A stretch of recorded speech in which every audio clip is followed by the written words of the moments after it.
आज आपण इयत्ता 9वी गणित भाग 2 मधील सारांश संच 9.1 सोडवणार आहोत। त्यातला पहिला प्रश्न आहे, एका इष्टिकाचिती आकाराच्या औषधाच्या खोक्याची लांबी, रुंदी व उंची अनुक्रमे 20 सेमी, 12 सेमी व 10 सेमी आहे।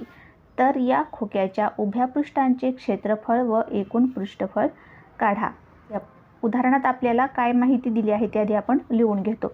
आपल्याला खोक्याची लांबी म्हणजेच L 20 सेमी दिली आहे, रुंदी B म्हणजे 12 सेमी दिली आहे आणि उंची H 10 सेमी दिली आहे। आता खोकं कसं आहे, इष्टिकाचिती आकाराचं आहे ते आपल्याला उदाहरणात सांगितलं आहे। आणि मग इष्टिकाचितीचं आपल्याला आधी काय सांगितलं आहे, खोक्याच्या उभ्या पृष्ठांचे क्षेत्रफळ म्हणजेच आपल्याला इष्टिकाचितीच्या उभ्या पृष्ठांचे क्षेत्रफळ इथं काढायचं आहे आणि नंतर एकूण पृष्ठफळ काढायचं आहे। आधी आपण काढूया उभ्या पृष्ठांचे क्षेत्रफळ। मग त्यासाठी इष्टिकाचितीच्या उभ्या पृष्ठांचे क्षेत्रफळाचं सूत्र आपल्याला लिहावं लागेल। हे सूत्र आपल्याला पाठ करून ठेवायचं आहे। काय आहे ते सूत्र? इष्टिकाचितीच्या उभ्या पृष्ठांचे क्षेत्रफळ बरोबर 2 कंसात L अधिक B गुणिले H। आता या सूत्रामध्ये आपल्याला फक्त किमती टाकायच्या आहेत। मग 2 आहे तसे L ची किंमत 20 अधिक B ची किंमत 12, H ची किंमत 10। आता हे फक्त आपल्याला सोडवायचे। आधी आपल्याला हा कंस सोडवायचा। 2 आहे तसे लिहून घेतले। आता कंस सोडवताना 20 अधिक 12 झाले 32, 10 आहे तसे लिहून घेतले। आता या 2 ने या 32ला गुणायचे। 32 दुने 64 आणि 64 ला पुन्हा 10 ने गुणलं तर किती झाले? 64 वर फक्त एक 0 म्हणजे 640, म्हणजे आपलं उत्तर आले 640 चौरस सेमी। पुढे आपल्याला एकूण पृष्ठफळ काढायला सांगितले। आता खोका कसा आहे, इष्टिकाचिती आकाराचा आहे, म्हणजे काय सूत्र घ्यावं लागेल? इष्टिकाचितीचे एकूण पृष्ठफळ हे सूत्र आपल्याला घ्यावं लागेल। काय आहे ते सूत्र? इष्टिकाचितीचे एकूण पृष्ठफळ बरोबर 2 कंसात LB अधिक BH अधिक LH। हे सूत्रसुद्धा आपल्याला पाठ करून ठेवायचे आहे आणि या सूत्रात फक्त आपण आता लिहून घेतलेल्या किमती टाकायच्या आहेत। 2 आहे तसे L ची किंमत आहे 20 म्हणून 20, B ची किंमत 12 अधिक B ची किंमत 12 गुणिले या दोघांमध्ये चिन्ह नाही म्हणजे कसे चिन्ह आहे, गुणाकाराचं। H काय किती आहेत? 10 अधिक L 20 आणि गुणिले H किती? 10। आता फक्त हे आपल्याला सोडवायचं। आधी काय करायचं? कंस सोडून घ्यायचा। कंसातला पण आधी आपण गुणाकार करून घेणार आहोत। 20 गुणिले 12 240 अधिक 12 गुणिले 10 120 अधिक 20 गुणिले 10 200। आता पुन्हा हा कंस सोडवायचा। 240 अधिक 120 अधिक 200 किती झाले? 560। हे 2 आहे तसे मांडून घेतले। आता या 2 ने कंसाला गुणायचे। दोघांमध्ये चिन्ह नाही म्हणजे कसं चिन्ह असतं? गुणाकाराचं, म्हणजे 2 ने कंसाला गुणायचे। 2 गुणिले 560 बरोबर आले 1120 आणि एकक काय लिहिणार आपण? पृष्ठफळाचं आहे म्हणून चौरस सेंटीमीटर, म्हणून इथं 1120 चौरस सेंटीमीटर एकूण पृष्ठफळ आपलं खोक्याचं आलेलं आहे। दुसरा प्रश्न, एका इष्टिकाचिती आकाराच्या खोक्याचे एकूण पृष्ठफळ 500 चौरस एकक आहे। तिची रुंदी व उंची अनुक्रमे 6 एकक व 5 एकक आहे। तर त्या खोक्याची लांबी किती असेल? आता आपल्याला इथं काय काय दिले उदाहरणात ते आधी आपण लिहून घेतो। पहा, B म्हणजेच रुंदी किती दिली आहे? 6 एकक म्हणून 6 एकक लिहून घेतले। उंची किती? 5 एकक म्हणून H बरोबर 5 एकक लिहून घेतले। H म्हणजे उंची 5 एकक आणि एकूण पृष्ठफळ दिले। एकूण पृष्ठफळ बरोबर 500 चौरस एकक। चौरस एकक इथं लिहायचं राहील, चौरस एकक। आता खोकं कोणत्या आकाराचं आहे? इष्टिकाचिती आकाराचं आहे, म्हणजे आपल्याला इथं सूत्र कोणतं वापरावं लागेल? आपल्याला इथं इष्टिकाचितीचं एकूण पृष्ठफळ दिलं आहे आणि काय काय दिलं आहे? रुंदी, उंची आणि एकूण पृष्ठफळ। यावरून आपल्याला मग इष्टिकाचितीचं एकूण पृष्ठफळ हे सूत्र वापरलं आणि त्याच्यात रुंदी, उंची आणि एकूण पृष्ठफळ याच्या किमती टाकल्या तर एलची किंमत आपल्याला काढता येणार आहे. म्हणून मग आपण इष्टिकाचितीचे एकूण पृष्ठफळ हे सूत्र लिहून घेतलं. काय आहे ते सूत्र? 2 कंसात LB अधिक BH अधिक LH. यात आपण आता या दिलेल्या किमती टाकूयात.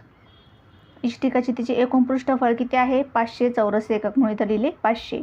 2 आहे तसे. एलची किंमत माहीत नाही म्हणून एल तसाच ठेवला. इथं बीची किंमत दिली आहे 6 एकक म्हणून इथं 6 लिहिले. अधिक बी आणि एचची किंमत आपल्याला दिली आहे. इथं आहे बी गुणिले एच. बीची किंमत 6 आणि एचची किंमत 5. 6 गुणिले 5 किती झाले? 30. म्हणून आपण डायरेक्ट 30 इथं लिहून घेतले. बी गुणिले एच आहे इथं. बी गुणिले एच झाले 30 म्हणून इथं 30 लिहिले. इथं आहे एल गुणिले एच. आता एलची किंमत माहीत नाही म्हणून एल तसाच ठेवला. एचची किंमत 5 आपण लिहून घेतली. आता फक्त हे आपल्याला सोडवायचं आहे. आता हे 500 आहे तसेच ठेवले. आता हा कंस जो आहे त्याला हे 2 गुणिले आहेत, दोघांमध्ये चिन्ह नाही म्हणून. मग हे 2 आपण बरोबर चिन्हाच्या इकडे घेतले तर ते होतील भागाकारात म्हणून इथं लिहिले आपण 500 भागिले 2. हा कंस आहे तसा खाली घेतला. आता 500ला 2ने भागलं तर आले 250. बे 1 बे, बे 2 4, बे 5 10 आणि बे 0 0. हे आले 250. आता इकडचा कंस पण सोडवायचा. आता इथं काय आहे? 6L अधिक 5L किती झाले? 11L आणि हे अधिक 30 आहे तसे ठेवले. आता हे 250 इथं आहे तसे ठेवले. हे अधिक 30 आपण बरोबर चिन्हाच्या इकडे घेतले तर काय होतील? वजा 30. इकडे राहिले फक्त 11L. 250मधून 30 गेले खाली किती राहिले? 220 आणि इकडं 11L आहे तसे. आता इकडे फक्त एल ठेवूया. हे 11 इकडे घेऊया. हे एल इथे दोघात चिन्ह नाही म्हणजे आहे ते गुणाकारात. मग हे 220 आहे तसे. हे एल इकडं गुणाकारात होते, इकडे आल्यावर झाले भागाकारात. मग 220 भागिले 11 किती आलं? 20. एलची किंमत मिळाली आपल्याला 20. एल काय आहे? एल म्हणजे लांबी आणि खोक्याची लांबीच आपल्याला विचारली आहे. खोक्याची लांबी 20 एकक आहे असं आपण मग लिहिलं आहे. पुढे तिसरा प्रश्न आहे. एका घनाकृतीची बाजू 4.5 सेमी आहे. या घनाकृतीच्या उभ्या पृष्ठांचे क्षेत्रफळ व एकूण पृष्ठफळ काढा. आपल्याला घनाची बाजू दिली आहे आणि आपल्याला काय काढायचं आहे? घनाकृतीचं उभ्या पृष्ठांचं क्षेत्रफळ आणि पृष्ठफळ. आता ही सूत्रे आपल्याला पाठ पाहिजेत. मग आपण दिलेली माहिती आधी लिहून घेतली. काय दिली आहे? बाजू एल किती दिली आहे? 4.5 सेंटीमीटर. मग आपण ती लिहून घेतली. उदाहरणात आधी आपल्याला काय काढायचं आहे? घनाच्या उभ्या पृष्ठांचे क्षेत्रफळ. म्हणून मग आपण सूत्र लिहून घेतलं की घनाकृतीचे उभे पृष्ठफळ बरोबर काय आहे हे सूत्र? 4L वर्ग येईल. सूत्र लिहून घेतलं आणि सूत्रात फक्त आपल्याला किंमत टाकायची आहे. 4 आहे तसे. एलची किंमत 4.5. इथं वर्ग आहे म्हणून त्याचा वर्ग केला. 4 आहे तसे. 4.5चा वर्ग 20.25. 4.45 गुणिले 45 केले आणि 2 दशांश स्थळ सोडून दशांश चिन्ह दिलं म्हणजे आले 20.25. आता 4ने 20.25ला गुणलं तर आलं 81 आणि इथं आपण एकक काय लिहिणार? पृष्ठफळ आहे म्हणून चौरस सेंटीमीटर. पुढे आपल्याला काढायचं आहे पृष्ठफळ. म्हणून मग आपण लिहिले घनाकृतीचे एकूण पृष्ठफळ किती? काय सूत्र आहे त्याचं? 6L वर्ग आणि त्याच्यात फक्त किंमत टाकली. 6 आहे तसे लिहून घेतले गुणिले एलमध्ये चिन्ह नाही म्हणजे गुणिले आणि एल किती आहे? 4.5. तो लिहून घेतला आणि त्याचा वर्ग आहे म्हणून वर्ग केला. 6 आहे तशी लिहिले. हा वर्ग आपण इथे काढला होता. 20.25 आला होता तो तसाची तसा लिहून घेतला आणि मग 6ने त्याला गुणलं तर आलं 121.50. एकक लिहिणार चौरस सेंटीमीटर कारण हे पृष्ठफळ आहे म्हणून. म्हणजे एकूण पृष्ठफळ किती आलं? 121.50 चौरस सेंटीमीटर. हा गुणाकार कसा केला? दशांश चिन्ह न धरता डायरेक्ट गुणाकार केला आणि दशांश चिन्ह 2 स्थळ सोडून दशांश चिन्ह इथं दिलं. पुढे चौथा प्रश्न. एका घनाचे एकूण पृष्ठफळ 5400 चौरस सेमी आहे तर त्या घनाच्या उभ्या पृष्ठांचे क्षेत्रफळ काढा. आता उभ्या पृष्ठांच्या क्षेत्रफळाचं सूत्र काय आहे? तर घनाचे उभे पृष्ठफळ बरोबर 4l वर्ग. आता एलची किंमत त्यासाठी आपल्याला इथं माहिती पाहिजे. एलची किंमत आपल्याला इथं दिलेली नाही, तर काय दिलं आहे, पृष्ठफळ दिलं आहे. मग पृष्ठफळाच्या सूत्रात पृष्ठफळ टाकलं तर एलची किंमत आपल्याला काढता येणार आहे. म्हणून मग आधी आपण लिहून घेतलं घनाच्या पृष्ठफळाचं सूत्र, एकूण पृष्ठफळाचं सूत्र. घनाचे एकूण पृष्ठफळ आपल्याला इथं दिलं आहे उदाहरणात, ती माहिती आधी आपण लिहून घेतली. मग नंतर लिहिलं घनाच्या एकूण पृष्ठफळाचं सूत्र काय आहे ते 6l वर्ग. आता यावरून आपल्याला एलची किंमत मिळणार आहे. एकूण पृष्ठफळ किती दिलं आहे आपल्याला, 5400, ते आपण इथं लिहून घेतलं. नंतर 6 आहे तशी लिहिले, एल वर्ग आहे तसा लिहून घेतला. आपल्याला एलची किंमत माहीत नाही म्हणून. आता हे आहे तसे खाली लिहिले. हा 6 आपण बरोबर चिन्हाच्या इकडे घेतला तर तो येईल भागाकारात. इथे दोघांमध्ये चिन्ह नाही म्हणजे तो इथे गुणाकारात आहे. आता हे 6ने याला भागलं तर 6 1 6, 6 9 54, 6 0 0 6 0 0 किती आले 900. एलचा वर्ग बरोबर किती मिळाले आपल्याला 900. आता यांचं वर्गमूळ काढायची गरज नाही कारण आपल्याला पुढच्या सूत्रात सुद्धा एल वर्गच वापरायचा आहे, म्हणून हा आपण तसाच ठेवला. आता आपल्याला पुढं काय सांगितलं आहे की घनाचं उभ्या पृष्ठांचे क्षेत्रफळ काढा. मग ते सूत्र आपण लिहून घेतलं. घनाच्या उभ्या पृष्ठांचे क्षेत्रफळ किंवा पृष्ठफळ बरोबर 4l वर्ग. आता एलची किंमत आपल्याला इथे मिळाली आहे. मग 4 आहे तसे घेतले. एलची किंमत, एल वर्गची किंमत किती मिळाली आहे 900. एल वर्गची किंमत 900 आहे तशी टाकली आणि 4ने फक्त त्यांना गुणलं. 4 0 0 4 0 0 आणि 4 9 36 किती आली 3600 चौरस सेंटीमीटर. आपण याला एकक लिहिलं आहे चौरस सेंटीमीटर कारण हे पृष्ठफळ किंवा क्षेत्रफळ आहे म्हणून. 5वा प्रश्न, एका इष्टिका चितीचे घनफळ 34.50 घनमीटर असून तिची रुंदी व उंची अनुक्रमे 1.5 मीटर व 1.15 मीटर आहे, तर त्या इष्टिका चितीची लांबी काढा. इथे आपल्याला काय काय गोष्टी उदाहरणात दिलेल्या आहेत त्या आधी आपण लिहून घेतो. घनफळ दिलं आहे ते आपण लिहून घेतलं. बी म्हणजेच रुंदी दिली आहे ती आपण लिहून घेतली. एच म्हणजे उंची दिली आहे तीसुद्धा आपण लिहून घेतली. रुंदी किती दिली आहे 1.5 आणि उंची 1.15. आता इथं आपल्याला काय घनफळ दिलं आहे. मग घनफळाच्या सूत्रात जर आपण या किमती टाकल्या घनफळ बी आणि एचचे, तर आपल्याला एल किती आहे ते काढता येणार आहे. म्हणून मग आपण घनफळाचं सूत्र लिहून घेतलं. इष्टिका चितीचे घनफळ बरोबर एल गुणिले बी गुणिले एच. आता इथं घनफळ दिले 34.50 ते लिहून घेतलं बरोबर. एल माहीत नाही आहे तसा लिहिला. बी 1.5 आणि एच 1.15. या सूत्रात आपण किमती टाकल्या. आता हे 34.50 आहे तशी लिहून घेतले. आता इथे हे 1.5 आणि 1.15 इथे गुणाकारात आहेत, ते बरोबर चिन्हाच्या इकडे घेतले तर ते झाले इथं भागाकारात. म्हणजे इथं छेदामध्ये ते लिहून घेतले आणि एल फक्त इकडं ठेवला. आता याचं रूपांतर आपण सगळ्याचं दशांश अपूर्णांकात करून घेतलं आहे. आपल्याला हे दशांश चिन्ह नको आहे ते काढून टाकायचे म्हणून आपण दशांश अपूर्णांकात यांचं रूपांतर करून घेतले. 34.50चं दशांश अपूर्णांकात रूपांतर कसं झालं, दशांश चिन्ह काढलं तर किती झाले 3450 लिहून घेतले आणि त्याला छेद किती येतील, एकावर 2 शून्य. 2 शून्य कसे, तर इथं दशांश चिन्हानंतर 2 स्थळ आहेत म्हणून एकावर 2 शून्य लिहिले. आता हे खालचे भागाकार आहेत म्हणून भागाकाराचं चिन्ह लिहिलं. आता हे 1.5 याचे किती होतील, दशांश अपूर्णांकात 15 होतील आणि छेदामध्ये एकावर किती शून्य येईल, तर दशांश चिन्हानंतर एक स्थळ आहे म्हणून 1 शून्य येईल. एकावर 1 शून्य गुणिले हे 1.15चे किती होतील 115 आणि छेदामध्ये एकावर किती शून्य येतील 2, कारण दशांश चिन्हानंतर 2 स्थळ आहेत. हे आपण अशा प्रकारे दशांश अपूर्णांकात यांचं रूपांतर करून घेतलं आणि एल आहे तसाच इकडं मांडून घेतला.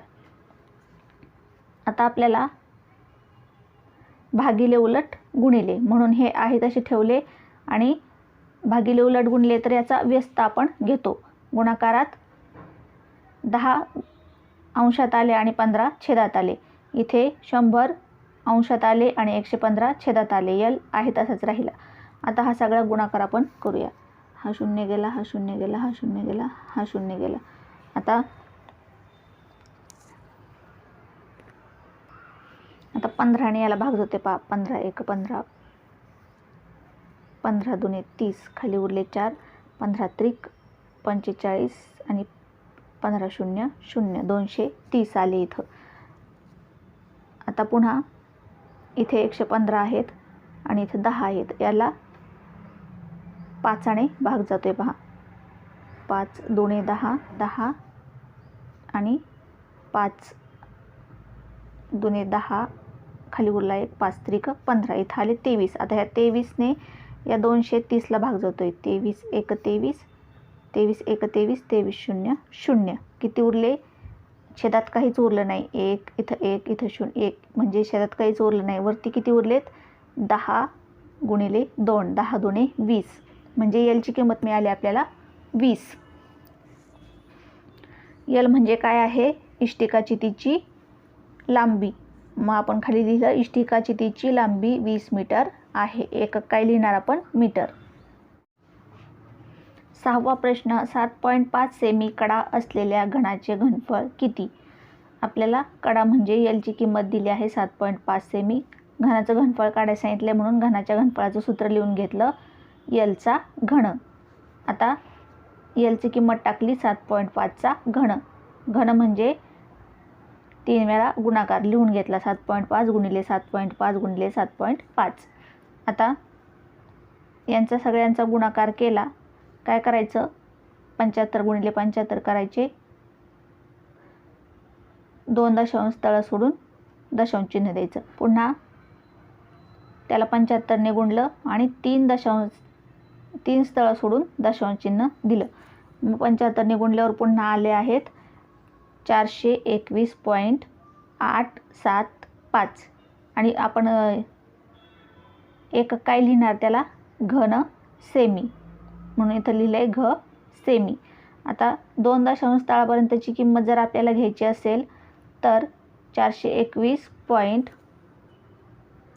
इथे 8 आणि इथे वरती 75 आहेत, म्हणजे 50च्या पुढच्या आहेत, म्हणून इथं 8 घेतले.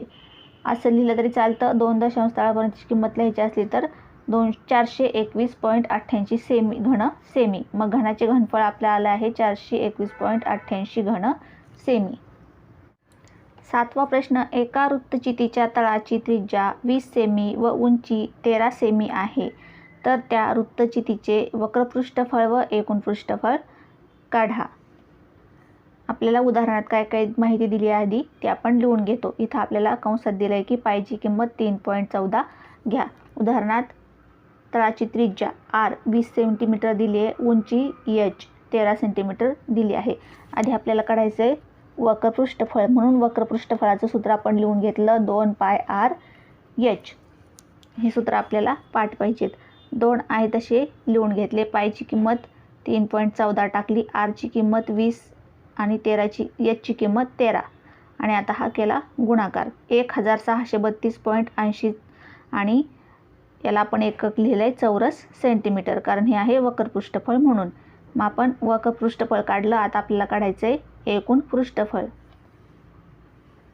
एकूण पृष्ठफळ काढण्यासाठी वृत्तचितीचे एकूण पृष्ठफळाचं सूत्र लिहून घेतलं. सूत्र आहे 2πr कंसात r अधिक h. याच्यात आपण किमती टाकल्या. 2 पायची किंमत 3.14, आरची किंमत 20, गुणिले इथं गुणाकाराचं चिन्ह आहे, दोघांमध्ये चिन्ह नाही म्हणून गुणिले, आणि कंसात आरची किंमत 20 आणि एचची किंमत 13.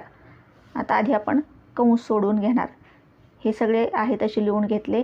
20 अधिक 13 33, कंस सोडून घेतला. नंतर हा सगळा गुणाकार केला तर आला 4144.80 आणि एकक लिहिला आपण चौरस सेंटीमीटर. वृत्तचितीचं आपल्याला वक्रपृष्ठफळ विचारलं होतं ते लिहून घेतलं आणि एकूण पृष्ठफळ विचारलं होतं ते सुद्धा आपण लिहून घेतलं. पुढे 8वा आणि शेवटचा प्रश्न, वृत्तचितीचे वक्रपृष्ठफळ 1980 सेमी वर्ग असून तळाची त्रिज्या 15 सेमी असल्यास त्या वृत्तचितीची उंची काढा. पाय बरोबर 22/7 घ्या.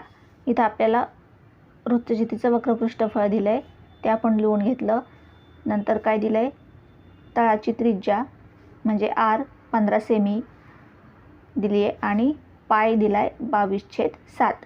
आता आपल्याला काढायची आहे वृत्तचितीची उंची म्हणजेच h बरोबर किती. आता आपण वृत्तचितीच्या वक्रपृष्ठफळामध्ये ह्या बाकीच्या किमती टाकल्या तर याची किंमत आपल्याला मिळणार आहे. म्हणून आपण सूत्र लिहून घेतलं, वृत्तचितीचे वक्रपृष्ठफळ बरोबर 2πr/h. याच्यात आपण किमती टाकल्या. वक्रपृष्ठफळ 1980 टाकून घेतलं बरोबर 2 आहे तसे, यांच्यात गुणाकाराचं चिन्ह आहे, चिन्ह नाही म्हणल्यावर गुणिले पाय 22/7 गुणिले R 15 गुणिले h माहीत नाही म्हणून तसाच लिहून घेतला. हे खाली घेतलं आहे तसं. आता इथे 2ला छेद नाही म्हणजे छेद 1 आहे आणि तो बरोबरच्या चिन्हाच्या 2 इकडे घ्यायचा म्हटल्यावर तो उलटा होणार. 2 छेदात जाणार, 1 अंशात जाणार, म्हणजे इथं आलं 1/2. हे 22/7 बरोबर चिन्हाच्या इकडे घेतले तर ते सुद्धा त्यांचा व्यस्त होईल, म्हणजे 7 वरती येतील, 7 अंशात आणि 22 छेदात. हे 15 याला छेद 1 आहे, म्हणजे 1 वरती अंशात येईल आणि 15 छेदात येतील आणि इकडे राहिला फक्त h. आता हा भागाकार गुणाकार आपण करूया. आता इथे 2ने भाग जाते पहा, 2 9 18 2 18 2 0 0. आता 22ने पुन्हा भाग जातो, इथं पहा 22 1 22 22 चौक 88, खाली उरले 11, वरून घेतला 0 झाले 110 आणि 22 पंचे 110. आता 15ने पुन्हा 45ला भाग करते, 15 1 15